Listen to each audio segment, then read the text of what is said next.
Welcome to Kankakee Podcast, where we talk about the people and places of Kankakee County. I'm Jake Lamore, and this is a continuation of what we're calling our Pathfinder episodes, where we sit down with different staff members and co-workers of Pathfinder. If you missed the news, back in June of this year in 2023, Kankakee Podcast was acquired by Pathfinder, which is a full marketing agency housed right here in the heart of downtown Kankakee. And the person we are talking with today is Chief Creative Officer Brian Prairie. Hello, everyone. Welcome. I should say welcome back, because we did do like a Pathfinder announcement episode back in June. We did. You were a part of that along with Jesse and Logan and Catherine. Yeah. So, but we thought it would be good to sit down with everyone individually and just really deep dive into learning about you. Yeah, we all have really interesting backgrounds and stories, so I think that's a great idea. Yeah. So with you, you're born and raised in Kankakee County. Yeah, I was born and raised in Kankakee County. I was born at St. Mary's Hospital. I grew up actually in Clifton. And Clifton's in Iroquois, though. Yes, Clifton is in Iroquois. And yeah, mom and dad still live there. It's like a 175-year-old farmhouse. Like, it's really old. But yeah, grew up, playing in the yard and just, hanging out with my brothers and my sister. I got two brothers and a sister.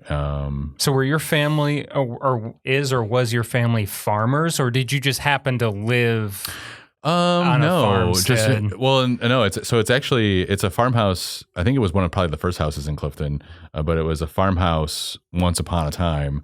And now it's in a neighborhood. Okay. So yeah, as much of a neighborhood as Clifton can be. So hey, let's give Clifton some credit. Well, no, it's a very small town. Yes, it is. So it is in itself. It's a neighborhood. It really is. No, you're absolutely right.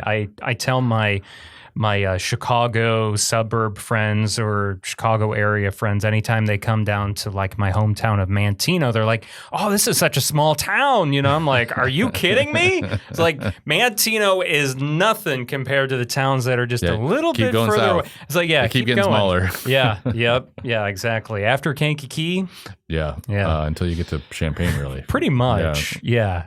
Because even Gilman is. Oh yeah, it is a bunch of soybean or corn fields, and then little towns from here to there. So grew up doing the some regular kid stuff. Played with my brothers and catch and basketball and all that kind of good stuff. So yeah. Clifton, how big has Clifton really grown since you? If anything, it might have shrank. I don't know. I think it was always somewhere between 1,500 to 1,200 people. Okay. And I was also raised an eyebrow like as a kid. It's like, I haven't seen that many people. Like, there's who are they counting? Are they counting the livestock as well? Or because I was like 1,500. That seems like a lot. The chickens and the tractors and combines. Right. So like coming to Kankakee was a treat. Like, that was like, we would go to town to get groceries, to, go out to dinner, go to the movies and stuff like that. But we generally stayed in Clifton and, did the family kind of stuff. And I can't remember, are you the youngest or the old? You're in the middle. I am the eldest. I am the eldest Prairie. Boy number one, and then there's my sister Julie, and then my brother Adam, and then my little brother Chris. Yes, and Adam, I always forget if it's Adam or Chris, or both of them that did the Hoot Hoots. Yes, or still do. Adam and Chris are in the Hoot Hoots. Yes, okay. They are currently established in Seattle, and they actually just did a show not too long ago. They haven't played in a while, but they did a live show a few weeks ago, actually. So yeah, they're still out in Seattle. Yeah, okay. So they're still doing their thing, and loving doing it. So yeah, that's if you get a chance, if you're listening, go to Bandcamp and search the Hoot Hoots. They're a fun band. We need to have them come back to Merchant Street. I think so. Because they had a really good time when they came. Also because they've played a few different kinds of music venues and music festivals, and they were like, "This is Merchant Street Music Fest is one of the top notch festivals." They were surprised when they came back and saw the just the diversity of people and the quantity of people and just the quantity of music acts as well. They were kind of flabbergasted by all of that.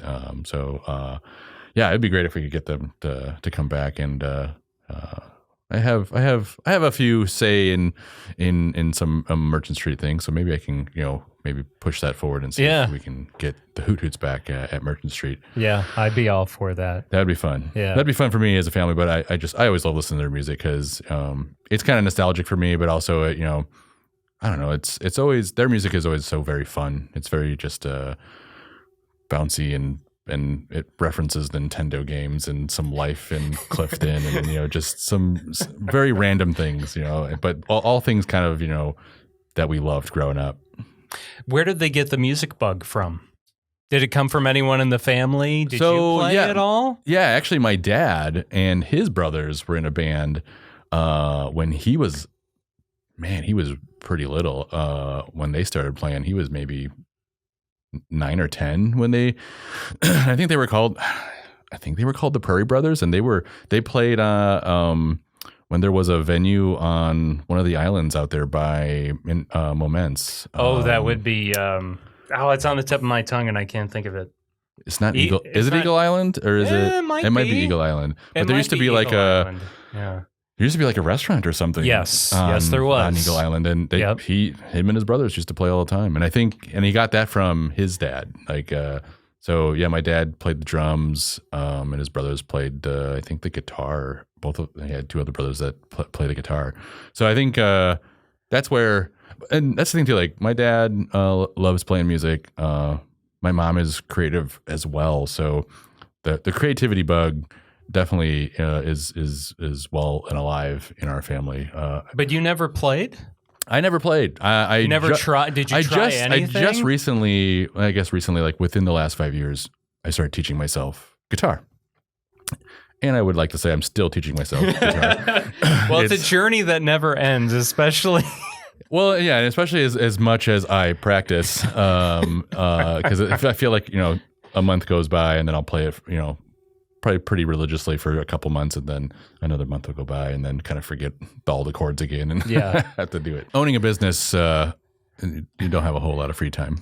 No, so, definitely not. But I do. I mean, it's something I do truly. I've always loved music, and I owe it. And picking up the guitar was something very. It was more. It was a meditative activity for me. So because when you're playing, because you play as well, when you're playing, like that's the only thing you can really focus on. If you're worrying about this bill or this project or things you start messing up and get frustrated, and at least that's what I do. So I knew right away, okay, I have to basically be here. I have to be present for this instrument and play it, because if I'm not, I'm going to get really frustrated and then be angry and just put it down and let it gather some dust. So music, your brothers kind of really took that torch heavy after your father. Yes. And then for you, how did what was your first like creative venture, I guess you could say, or a first example of your creativity starting to show? Was it immediately like film, photo, anything like that right away? Because obviously that's what you do now. Yeah, actually, no. And you've been doing most of your life. But yeah, what was that first form of creativity? The first form of creativity, like I've been doodling and drawing on every surface that possible that I could since I can remember. Like I'll take some pictures and we can post on the podcast. Cool. But I have a bunch of old notebooks that have like drawings of Garfield and Calvin and Hobbes. Like that's what spoke to me. So I was like, oh, I want to learn how to, I want to, and also drawing was always something that was just, I thought everyone could do. Because it was something that just kind of came naturally to me. I was always just kind of doodling something. Much to the chagrin of my teachers, like there would literally be, doodles of things on all of my homework and all of my tests and stuff like that. And when a test would be bad, they would be like, "Hey, Brian, you should focus more on the test than the doodling." And so, but there's a really good Garfield on here. Exactly. I probably actually still have some tests with some doodles on them laying around. That's great. But yeah, I love drawing comics. I always loved. Characters. Like I was always drawing in the style of like Jim Davis from Garfield and then Bill Watterson from Calvin and Hobbes. Those were my muses. Like I always is the Sunday comics even still a thing? I always read the Sunday comics. Like that was always something. I'm pretty sure it's still a thing now since the Journal, at least for the Daily Journal newspaper, it's Saturdays. Okay. But I'm pretty sure there's still the Sunday or the comic Sunday strip insert or whatever. Yeah, I think there's still the comics in there. That makes me happy because that is really I would draw Batman. Whatever I could get my hands on, and anything that I thought was cool. And then I think I drew some of my invitations for like my 10th birthday party. Like so, I would my mom would like put it to work sometimes. So I was like, oh hey, well you can draw. Well, and also that's the thing too, like.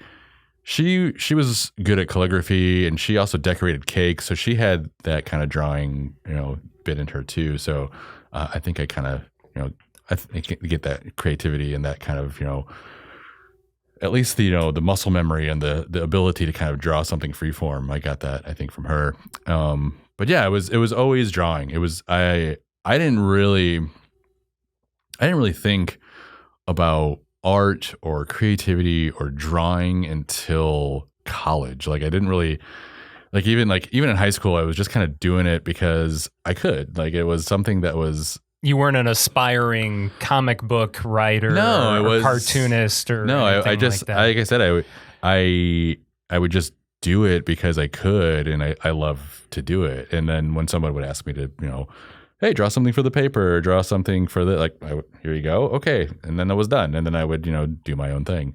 I just never thought of it as something to aspire for, something to even go into. It was just, it just wasn't even on my radar until college. And also I was a good student, but school didn't do it for me. I was just kind of like going through the motions. I got decent grades, but nothing. And I think if I would have kind of thrown myself into some art classes or something, like I would have, had a better experience. Well, a creative person not doing well in school? Right. So unheard of. Yeah, exactly. And it just I got bored with it. So after high school, I was almost just like, I don't know what I'm gonna do with my life. Luckily my mom and my dad both were like, go to college, figure some stuff out, take some, and this is the thing too, like I took some, a little history of Brian here is I went to KCC, first year, in a very typical Brian fashion. I took all of my gen eds at once so that I should get them out of the way.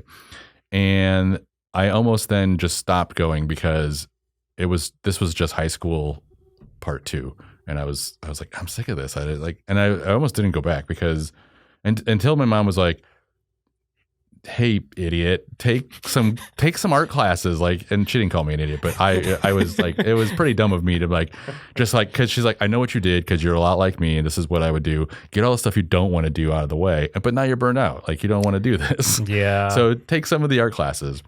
Once I took art classes, I fell in love with every single type of art. I love drawing. Well, of course I love drawing because I've been doing that since I was a kid, but I love painting. I love watercolor. I love sculpture. I love mixed media. I mean, I didn't even know some of these art forms were even in existence until I started doing things at KCC. And kudos to the KCC art department. They really really brought the artist out of me in a great way. After that, then I was just like, I don't know what the heck I want to do with my life. I also I was also thinking I want to be a starving artist. I want to use this I want to use this power for good. I want to be able to like survive off of this. Yeah, you want to be able to make a living. Yeah. So I once I started looking for a secondary college after KCC, one of the first and handful of schools I was looking at was Columbia College in Chicago. And didn't really know what to do, so I just was like taking a random tour there with one of the guidance counselors there, and kind of walked around, and we went to all the art departments, and there's a lot of them, and I was leaning towards a few, and then but one of the ones that was really interesting to me was animation,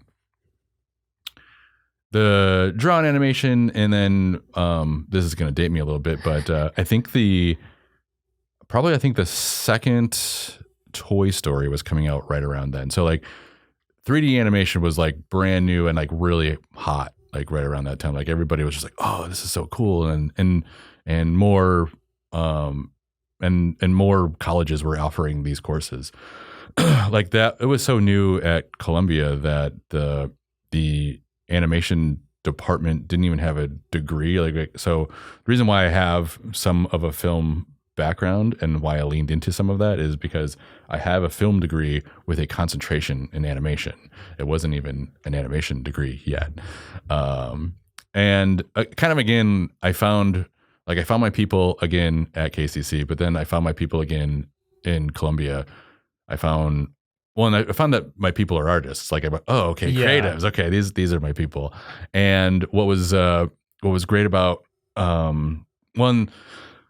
So a little step back is like I didn't really like computers or technology at all. I thought that was a tool that was bastardizing the art. I was like Photoshop. No. So that was before college. That was kind of before and during college because I didn't really have any experience working with any computers. You were physically using your hands. I was drawing and cutting and painting and stuff like that. Yeah. And I came from a family of 4 and we didn't have money for a computer. We always got everybody kind of else's hand-me-downs. And I used computers and I just always struggled with them. And it was just like, it was always just something clunky. It wasn't really until I got into like, as I was exiting KCC and entering Columbia, where it was kind of, I got hit in the head with a hammer. It was like, oh, a computer is another tool, like a pencil or a paintbrush or a canvas. You just need to know how to use it, or find one of your buddies that know how to use it and tell you how to like problem shoot these things that you're having troubles with. Because that would be the thing that would struggle with me. Something would crash or something would not go right, and I'm like, screw it. I'm not going to deal with this anymore. I know how to do this in the real life and not on the computer. Yeah. But once I figured that out, it was there's just, and that's, I feel like, whenever I tell these stories, like it's like that kind of with anything in my life. Like once I figure it out, it's like, oh, game on. It's like, I'm going to figure this out. And the light bulb kind of goes off in your head. So I almost kind of double majored in, so traditional animation, drawn animation, because that's what called to me, but also 3D animation. And that kind of was a little scary for me at first because I was like, oh, I don't know too much about computers. But what was interesting when I was taking those classes, I noticed all of my classmates were really good at computers. Like only like a handful of them, most like the lion's share were good at computers, but a handful of them had an art background, and I was one of those. And they could, make a cup and make a desk and do all of these things, and then I could come up with something, something creative. Like one of my first projects was like making this like kind of almost Game of Thrones kind of throne room, like with like these kind of jaggedy things with this throne on it, and it was 3D, and it was in the 3D program, and everybody was just like, "Whoa, that's really cool." That's not a cup. I made a mug. It's like, okay, yeah. So I knew. Because I knew about proportions in 3D space and kind of perspective and stuff like that, and for me, that was the harder thing for all of them to learn. Like learning the tool was easy. learning how to, learning the, perspective and color theory and all those other things, that part was a little harder to, grasp and kind of move forward. So once I found that, I kind of, I was basically I found the people that were, maybe a little bit better than me in the computer world. And then like, hey, you kind of worked with them. I'll work with them, and I'll show you kind of, when I'm seeing things like, well, this is what's inside my head. Right. I don't know how to completely animate that in this 3D program. Right. Can you help me? And then, I would help them too. Like, if they were having trouble, like kind of think of something a little bit more outside the box, then that's where I would offer my assistance as well. And then, so moving from college, I did struggle many years of just trying to find something consistent. Were you looking to just be an animator, or what did you learn film-wise when you were at Columbia? So to get my animations onto something, I had to. Well, and also part of the film degree, you had to take some actual actual film classes. So I actually exposed film. I used a crank film camera that you could take 12 seconds of footage and then you have to re-crank it again. So that I tell everybody to this day, like, that made me a better shooter because of that, because I know what went into it. And also too, like, being a poor college student, like so they would give you the first roll of film, and then if you messed any film up, then you had to buy your own. So I messed up my first roll of film. Like I exposed it, like it got exposed. Yeah, or it didn't, you can't do that. It got exposed, or I can't remember if it got exposed or it didn't advance, or maybe a little bit of both. And that's the thing too, like back in that day, like it was a 3-day turnaround. Like I turned it in, it would take a day, and then I'd get it back. And so I get it back, and it's like, oh crap, none of this worked. Yeah, so this footage is terrible. I can't see anything. It's just black, or and there's no footage because it didn't advance right. So yeah, you learn real fast. You're like, okay, well, that's never going to happen again. So so that's kind of where the film came in, and even not so much the photography just yet, but I feel like I always had the eye. I could see. I could see the image. I could visualize that image pretty easily. It was just something that came naturally to me.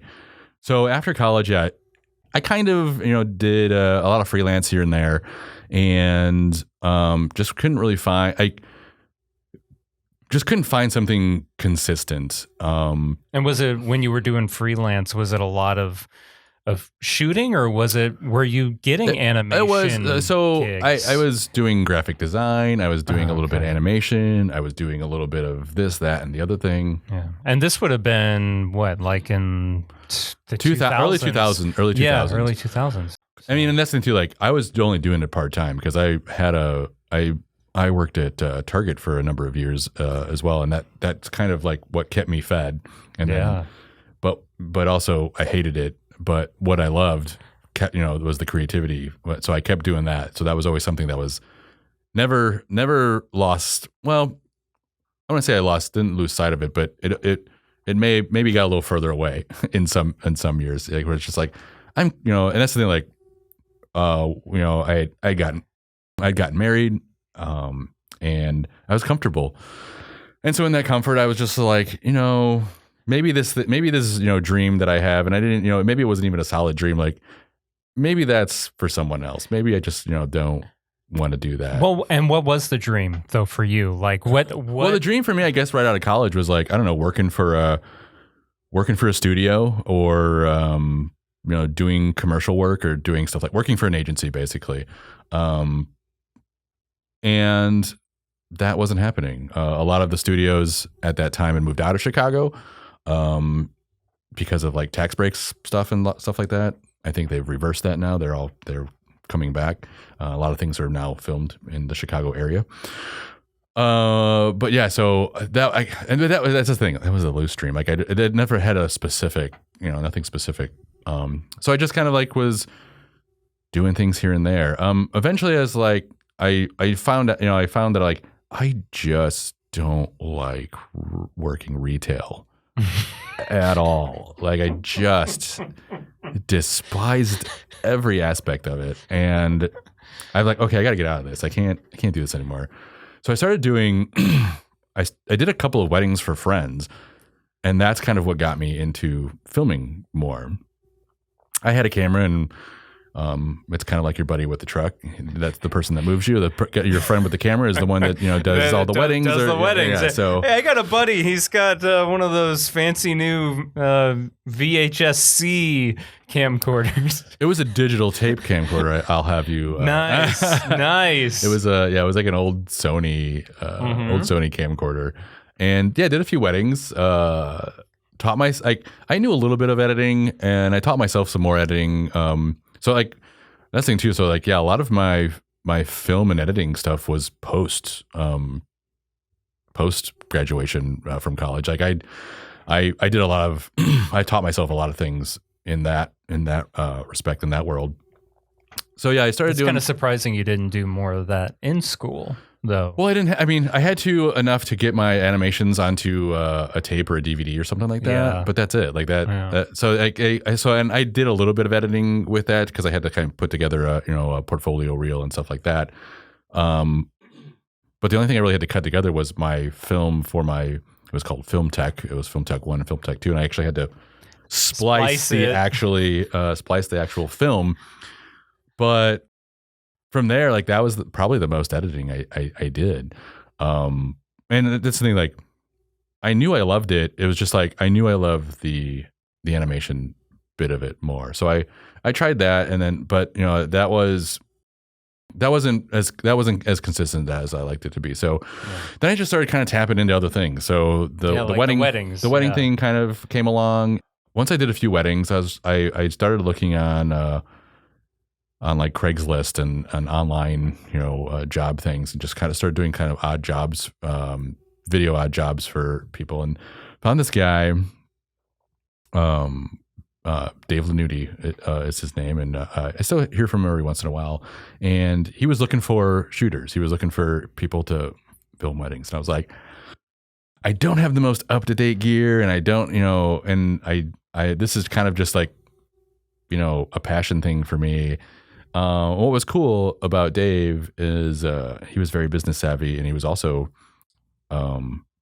very, very open with his with his time in like sharing that with me and helping me become a better shooter, helping me become a better editor. And I still like I pay that forward to everybody that I come in contact with too, because he was the kind of the first person that was like he would take me on shoots sometimes, and he's like, I can't really pay you, but if you want to learn a bunch of stuff, come on in. So I was like, all right, cool. So sometimes I would get paid, sometimes I wouldn't. But I saw that as an opportunity to just, put more, I like to put more tools in my, my Batman utility belt to be able to like kind of go out there and do my thing. So he owned a company. He owned a wedding videography and photography company, and I was one of his shooters, his videographers. And what was cool is like, yeah, he even like he was like, hey, if you work these 2 events, I'll buy your gear for you. So I mean, I wasn't working for free. I was working towards something. And then he's like, after that, you make what everybody makes when you go out on shoots. I'm like, all right, sweet. That's awesome. And I did weddings for probably about somewhere between 7 to 8 to 10 years. Okay. And learned a ton about like just capturing events and working with people, and just a lot of how to conduct yourself in those places. Oh, especially at a wedding. Oh yeah. Well,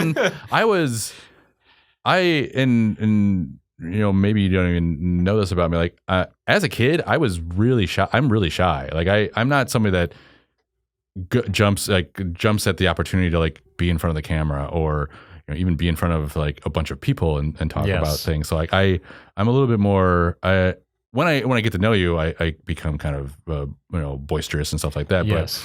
But as as a teenager, as a college kid, I was just kind of, I was the guy that kind of stood back.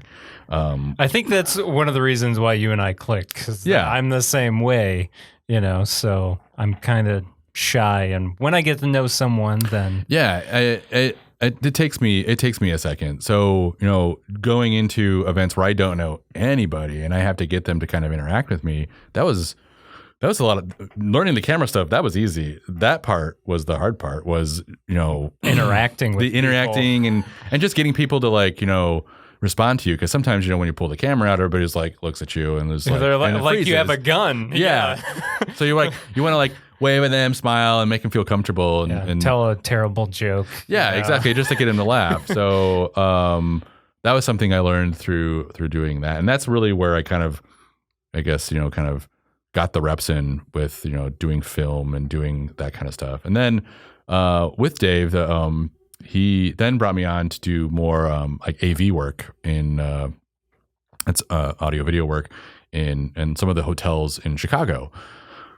He had so to kind of supplement his income, like, because there's wedding seasons and then that dies down. So to supplement his income, in the winter, he had he knew how to do live event stuff. So he did that in the winter. So he's like, hey, do you know how to work an audio board? I'm like, I have no idea how to work an audio board. He's like, do you know how to roll cable? I go, no, I don't know how to roll cable, but I can be taught that. That sounds like something I could do. So he, another training, basically, like he brought me in and, after rolling several hundred feet of cable, you get pretty good at it. Yeah.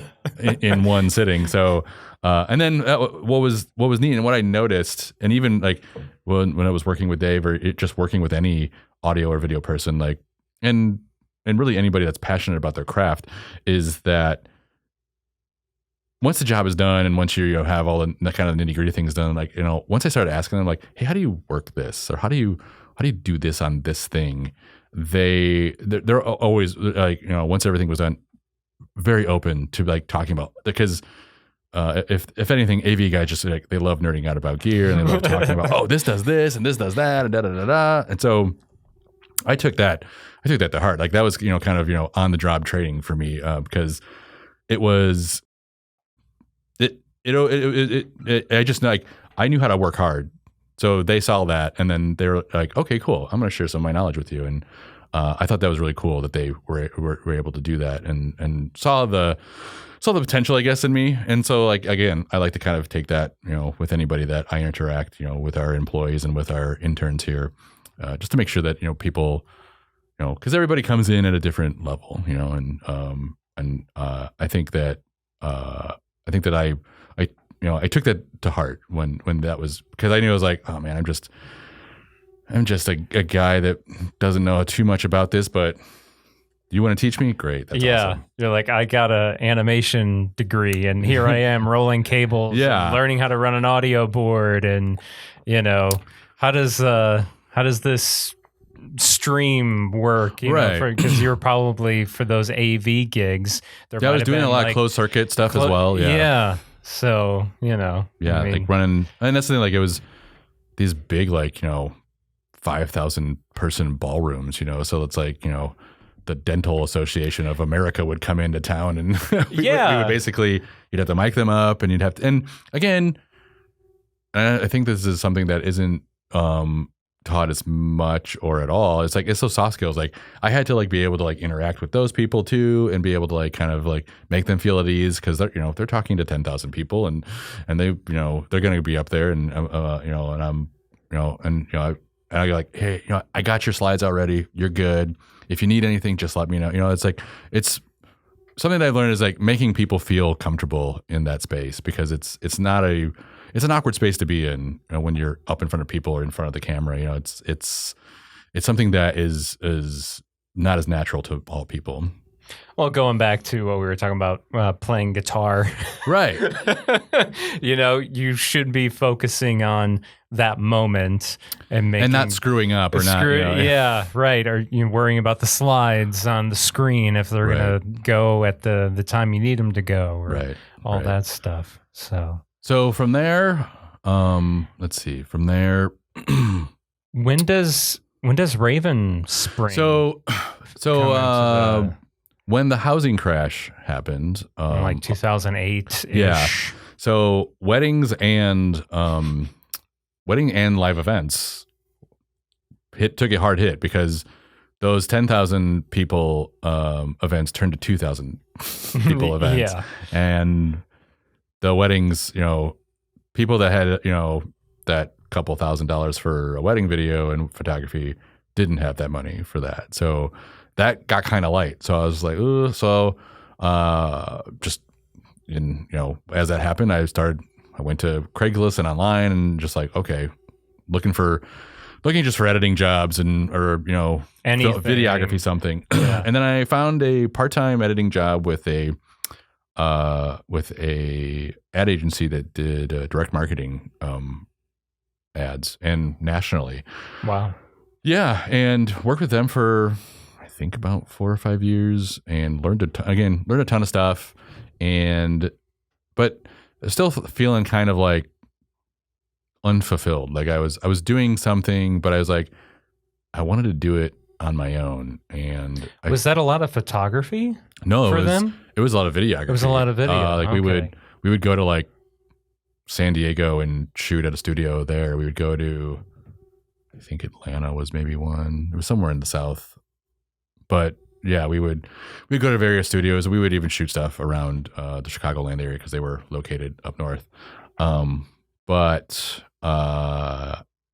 Yeah, it was learned a bunch of stuff about like bigger shoots, how to plan for those, working with 3 or 4 cameras, 3 or 4 streams of cameras. That was something new because I had never done that before. But like working with like national campaigns, and like, they have a certain brand, they have a certain, all of these things. So that was something I was like, oh, okay, cool. This is awesome. Like, I'm learning something new.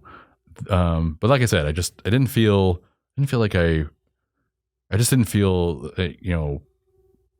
whole yet. So you probably felt more like a number at that point. Yeah. I felt there was something more that I could be doing. And then that's kind of like the genesis of Ravenspring, to be honest with you. Like I started doing some stuff on my own, and then that, I wouldn't say it really took off. But I started doing more projects. My name started getting out there. I also started making myself just more available to the community like that. If there's something I could tell myself at the start of that, and even anybody that's starting something new, I wish I could have like just hold myself by the head and like say, hey, no one knows what you do.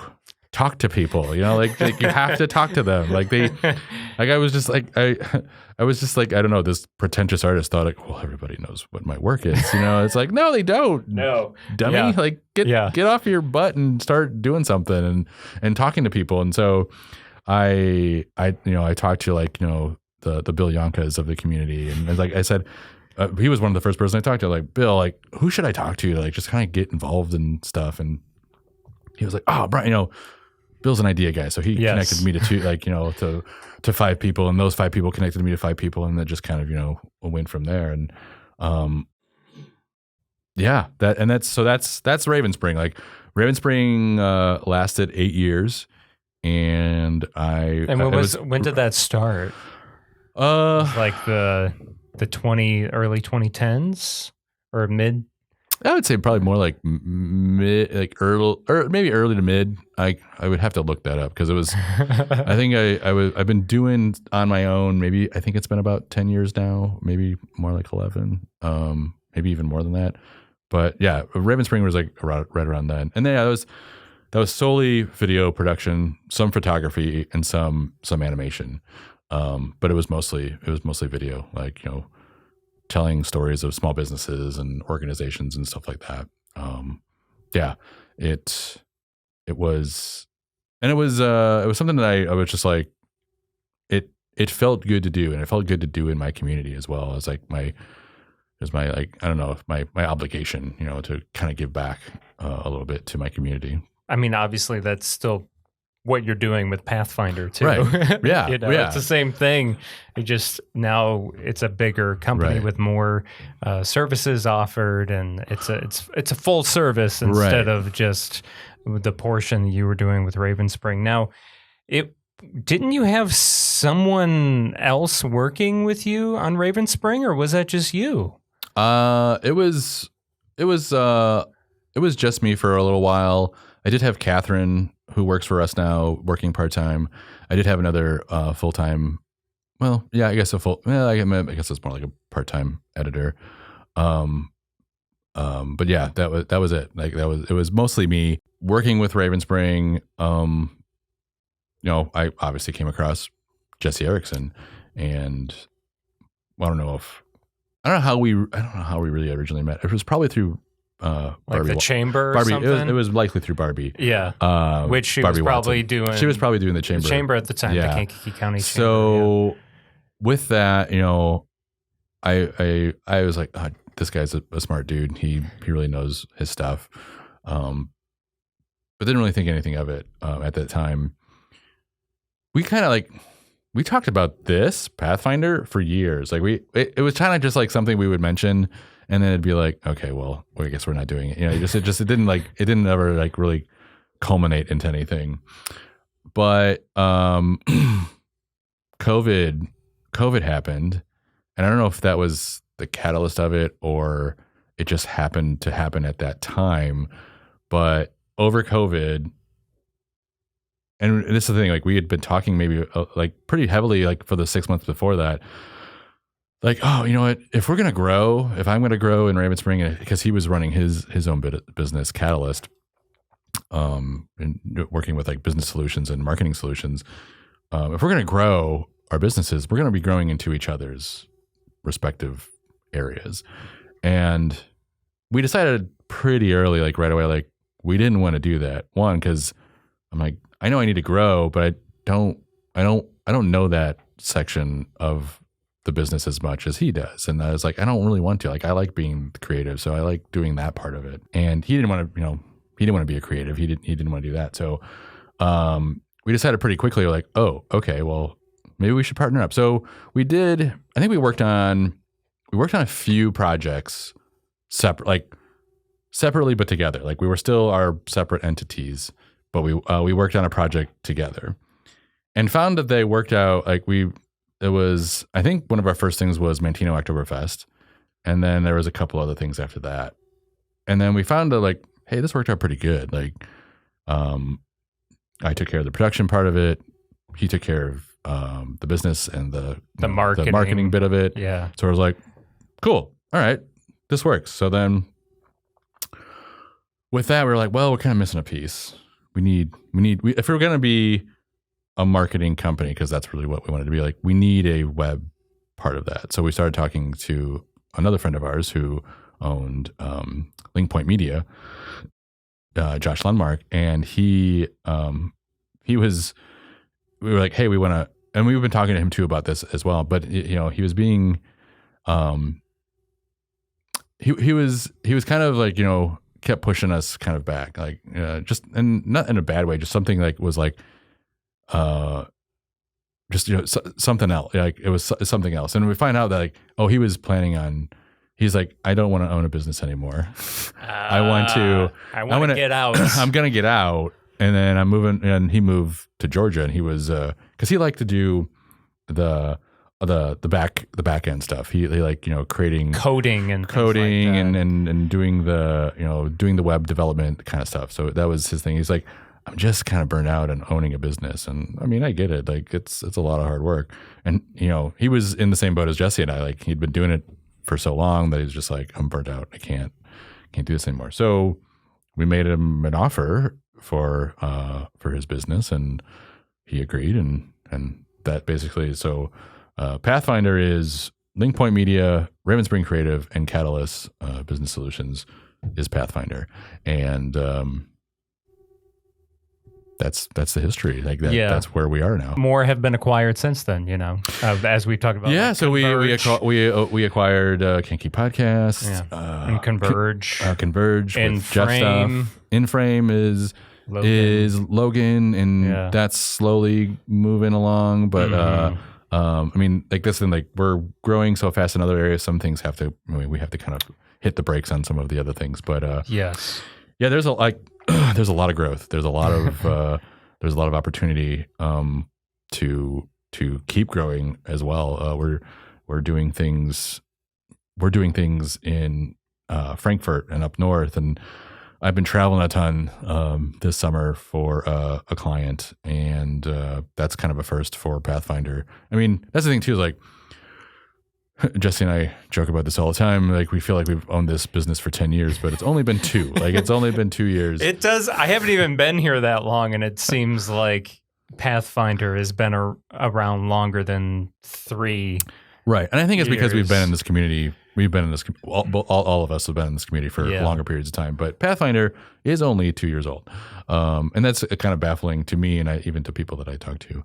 But it's pretty exciting. We're growing our podcasting division with you. Very grateful to be a part of that. We're glad to have you on board too, man. It's been an awesome ride. I love seeing all the things you're doing, and I love seeing and being a part of some of the things that you do too. So it's been a treat for me as well. So thanks, man. Yeah.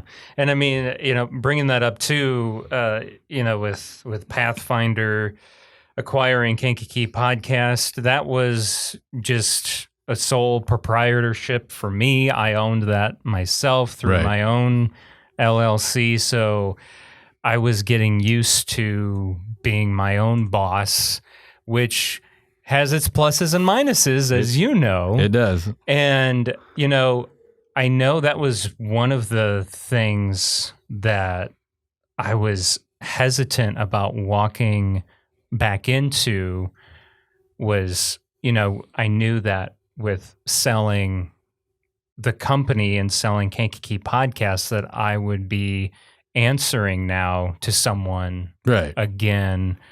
And you and Jesse and Jeff and everyone definitely have a different approach to being a boss or being a leader and all those things, and it's made it's been refreshing. I haven't felt like chained or anything like that. Well, yeah, I think we were talking before the podcast, and I said I hate the word boss. So. Yeah, and that's kind of what I wanted to lead into, and I just want to attest to that and being a employee here, and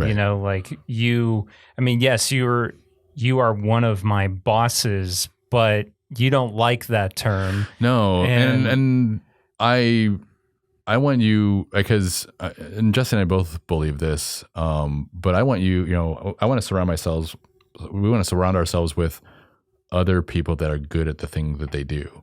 I'm not good at podcasting and finding people to do that. And so you are. So I was like, okay, Jake's our guy. We want him to do those things. You're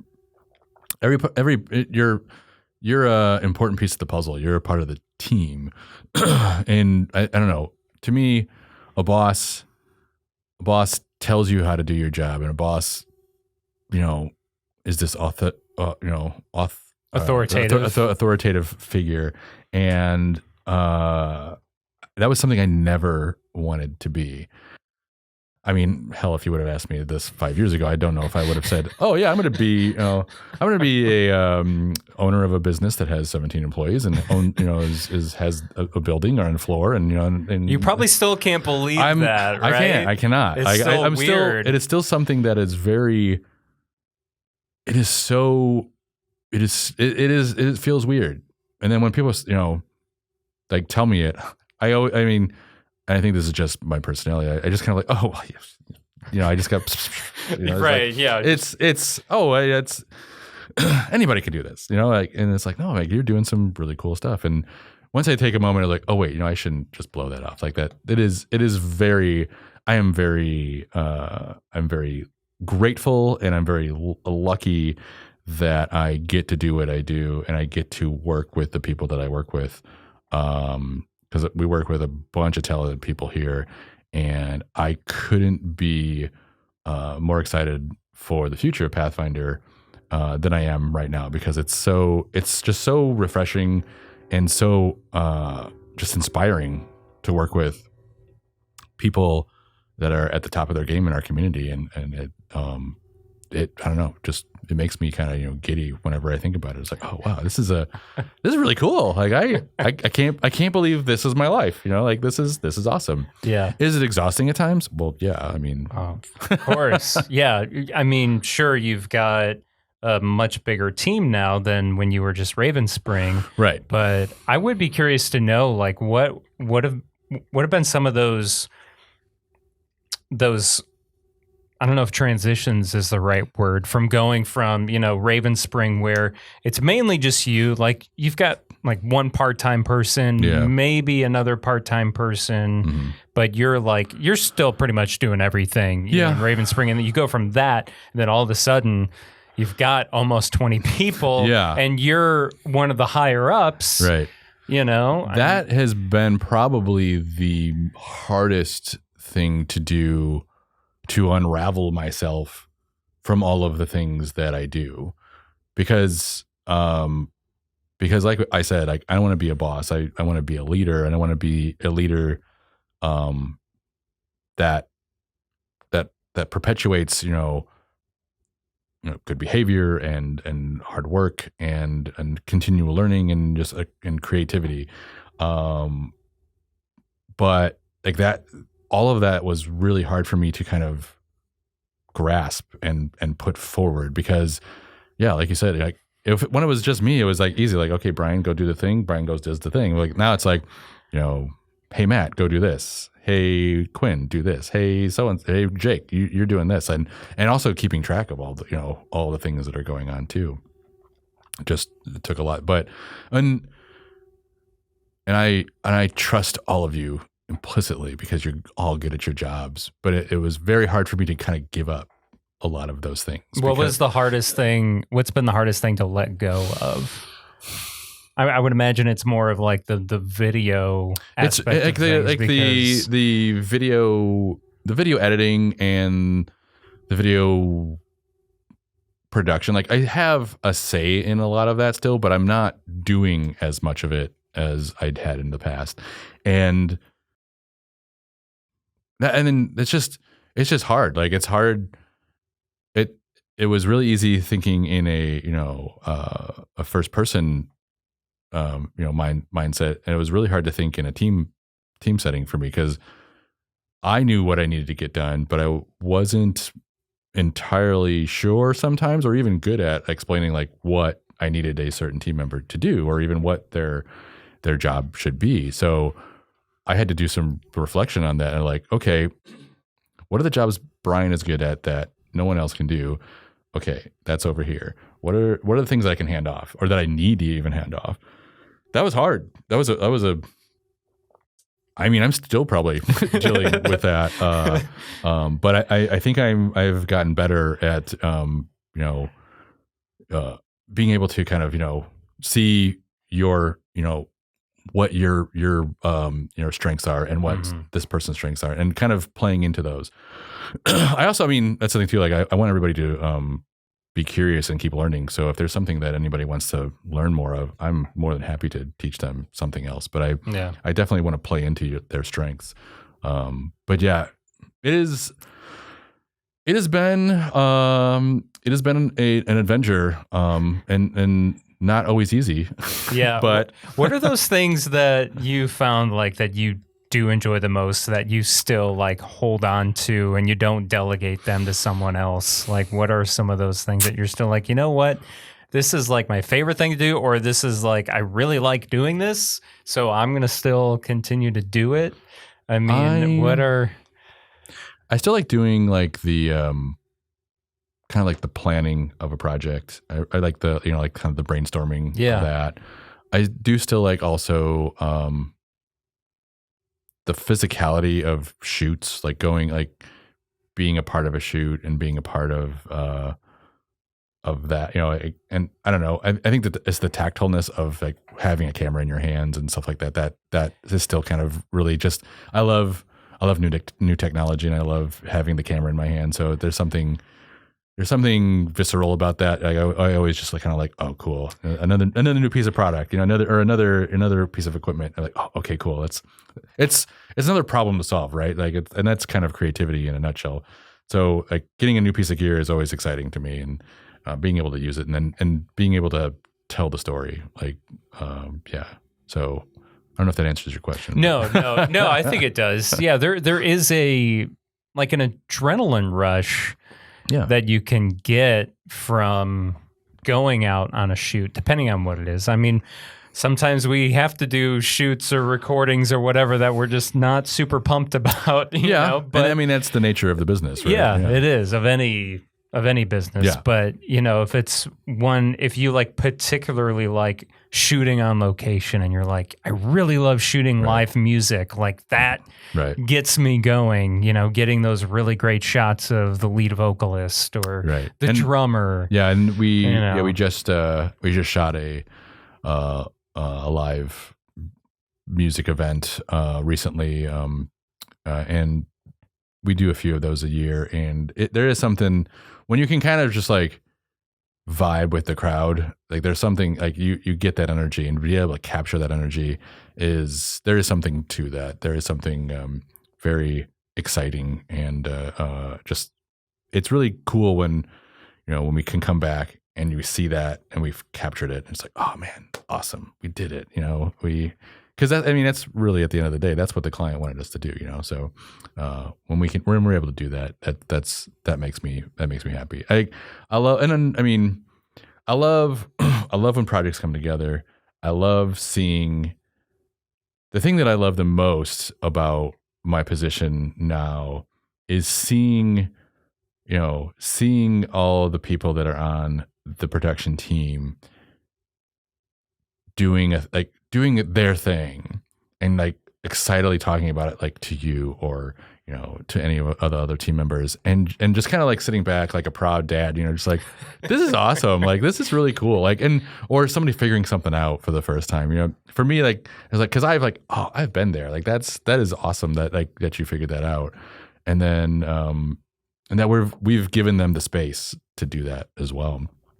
I love that aspect of it.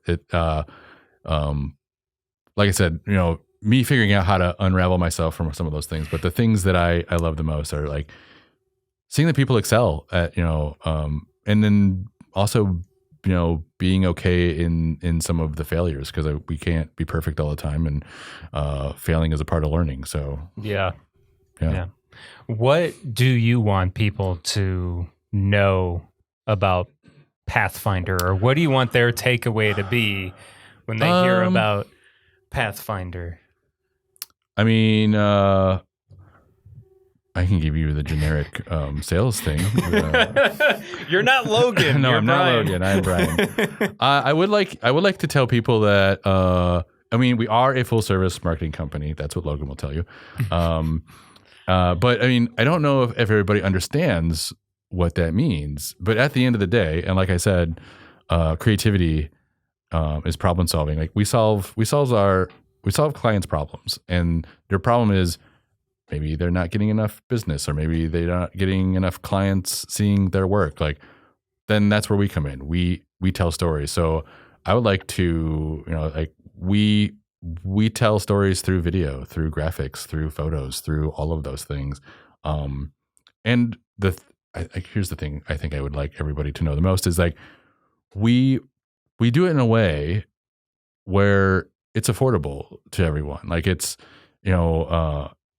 it isn't cheap, but it also, like, we aren't just, doing things for, Fortune 500 companies. We're doing stuff for smaller businesses and larger, mid to large businesses as well. The thing I think Jesse and I pride ourselves on is like, we want to always be a resource for that entrepreneur that is looking to, have their idea out there. So we want to work with our clients, and wherever they're at, and that could be anywhere. Like that can be they're just starting, or they could have been open for 10 or 15 years. I think that's what I'd like everybody knows. Like it's marketing and storytelling is essential to get the word out there, and we would love to be able to tell that story for you, and we'll make it.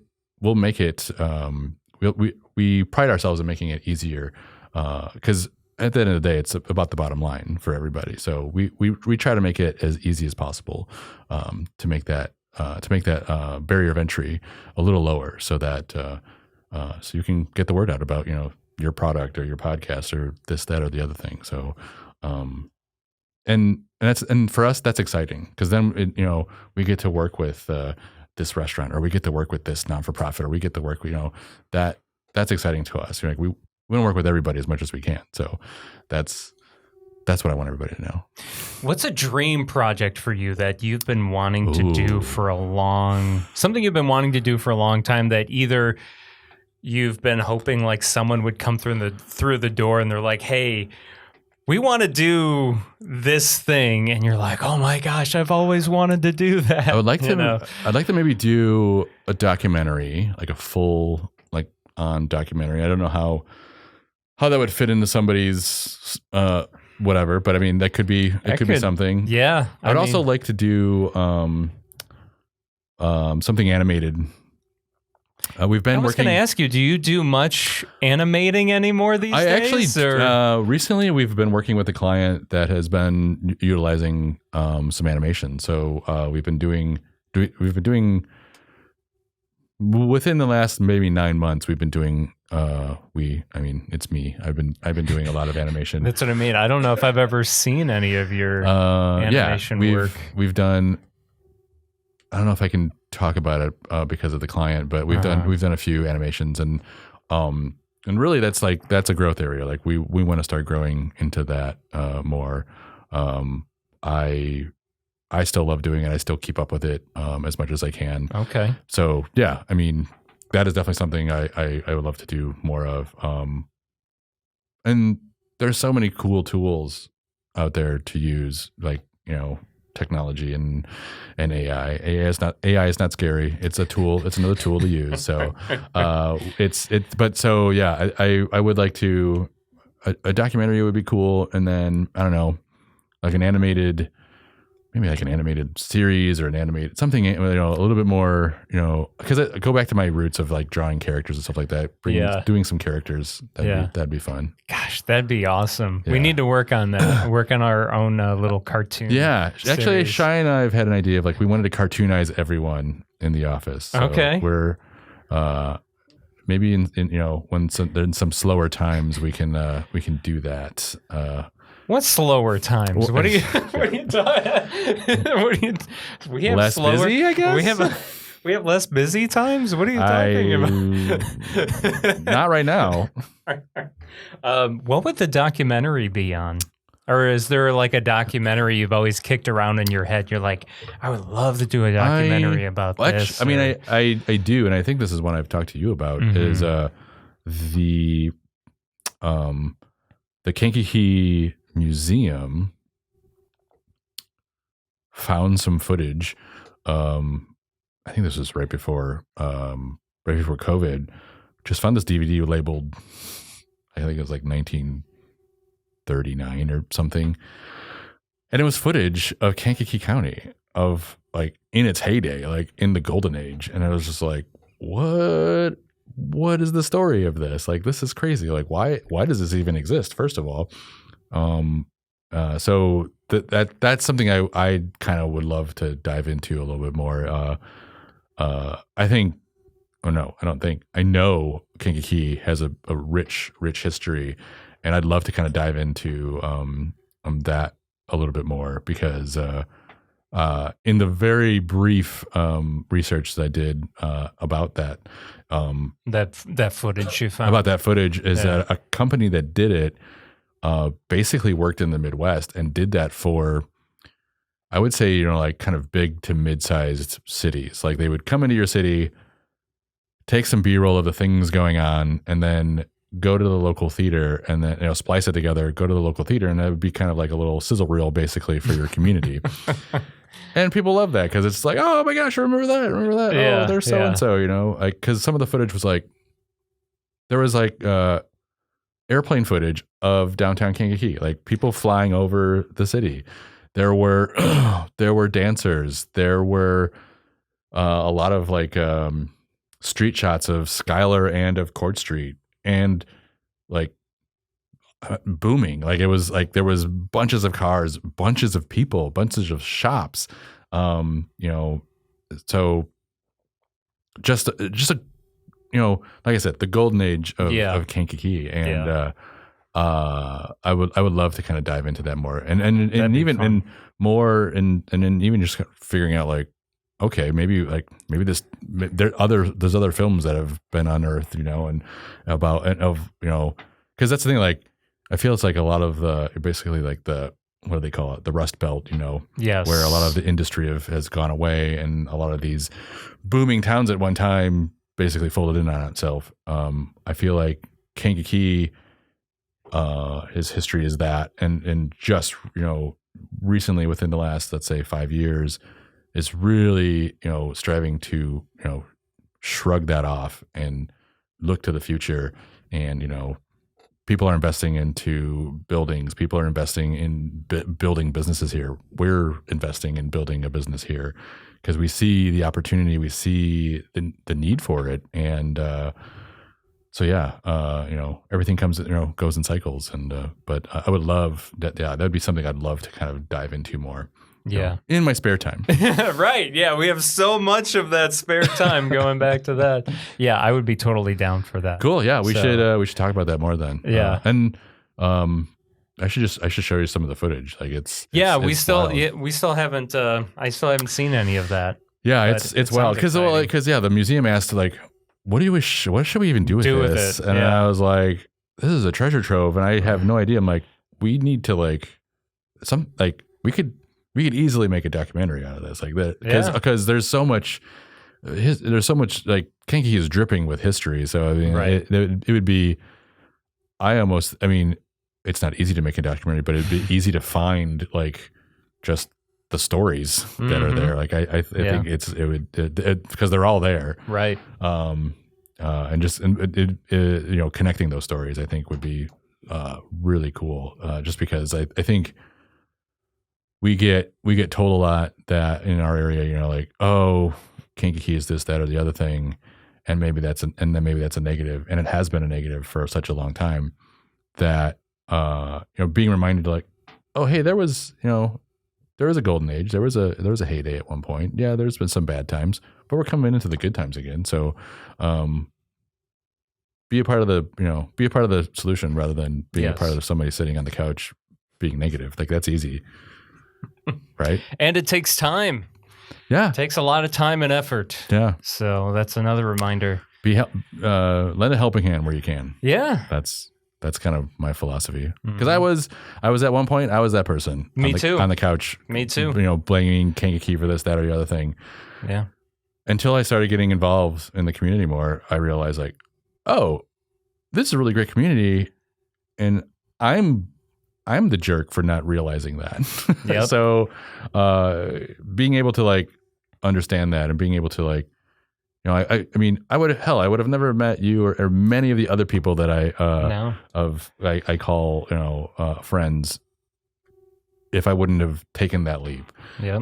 And I'm so grateful for that. So grateful for that. Me too, man. Yeah. Me too. Well, this has been fun. I know we could go on forever. Yeah.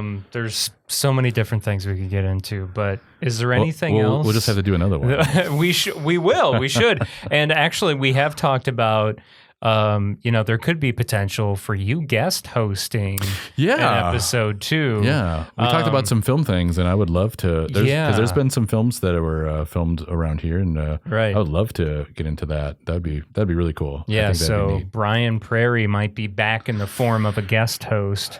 But yeah, I mean, we didn't even really talk about Leadership Level Up in depth, but if people want to hear conversations, Jeff and Brian together, check out obviously the Leadership Level Up podcast. Yeah, that'd be great. It's a podcast about my leadership journey and Jeff's leadership journey. Obviously, Jeff is leading leaders. Like he's the one teaching him.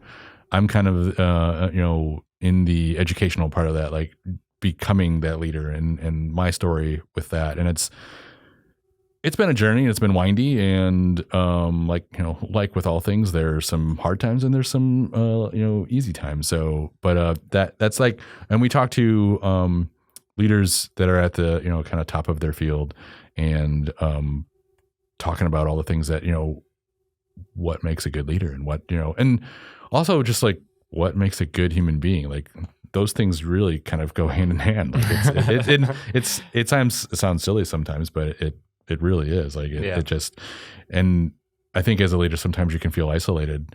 And I think what's nice about doing the podcast is like, oh, you're going through that too? Oh man. Yeah. So, okay. Yeah.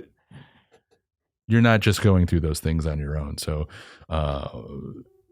Leadership Level Up.